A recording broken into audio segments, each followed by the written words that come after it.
नमस्कार। आज हम एक दिलचस्प विचार पर बात करने वाले हैं।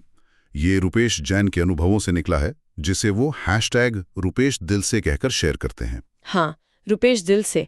ये उनके पर्सनल और कॉर्पोरेट लाइफ के जो अनुभव हैं, उनका एक तरह से निचोड़ है। बिल्कुल। और ये विचार जुड़ा है पर्सनल ब्रांडिंग से। जी। हमारे पास उनका एक छोटा सा लेख है, शीर्षक है आपका व्यक्तिगत ब्रांड, निरंतरता का परिणाम। इसमें एक काफी अलग सी बात कही गई है आजकल के हिसाब से। हाँ, ये बात तो है। थोड़ी गहराई से देखें इसे। हाँ, चलिए देखते हैं। तो मूल विचार ये है कि आपका जो पर्सनल ब्रांड है वो ऐसा नहीं कि आपने कोई एक बड़ा काम कर दिया और बन गया, या कोई खास प्रोजेक्ट हिट हो गया।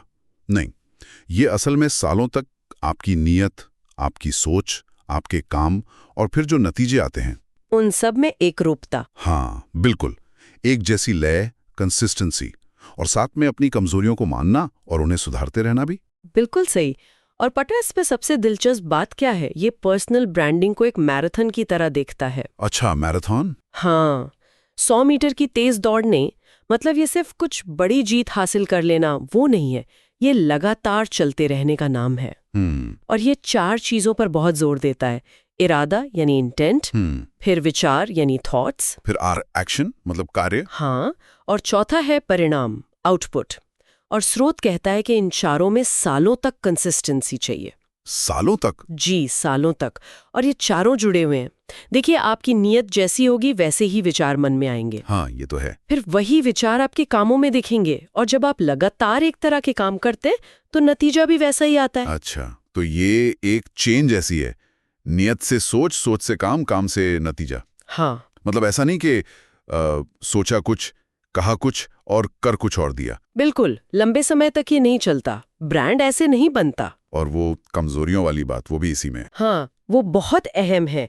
स्रोत कहता है कि सिर्फ अपनी अच्छी बातें, अपनी सफलताएं दिखाना ही काफी नहीं है। ब्रांड तब ज्यादा भरोसेमंद बनता है जब लोग देखते हैं कि हाँ, आप अपनी कमियों को भी जानते हैं, और सिर्फ जानते नहीं, उन पर लगातार काम कर रहे हैं। तो ये प्रामाणिकता वाली बात हुई, ऑथेंटिसिटी जिसे कहते हैं। Exactly, authenticity. ये दिखाता है कि आप सच्चे हैं, सिर्फ दिखावा नहीं कर रहे। लेकिन ये सुनने में तो ठीक लगता है, पर क्या ये करना उतना ही आसान है? आसान तो बिल्कुल नहीं है। मेरा मतलब है, लगातार अच्छी नीयत रखना, सोच सही रखना, फिर उसी हिसाब से काम करते रहना, और ऊपर से अपनी कमजोरियां भी मानना, वो भी सालों तक। आज की दुनिया में तो सब कुछ इतनी तेजी से बदल रहा है, इंस्टेंट रिजल्ट चाहिए सबको।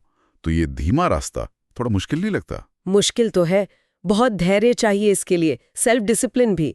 आजकल तो तुरंत वाहवाही मिल जाए वो ज्यादा चलता है। सही बात है। पर स्रोत का तर्क यही है कि जो ब्रांड इस धीमी और स्थिर प्रक्रिया से बनता है वो ज्यादा टिकाऊ होता है, ज्यादा वास्तविक, ज्यादा रियल। हाँ। ये सिर्फ एक बाहरी इमेज नहीं होती, ये आपके असल चरित्र को, आपके कैरेक्टर को दिखाता है।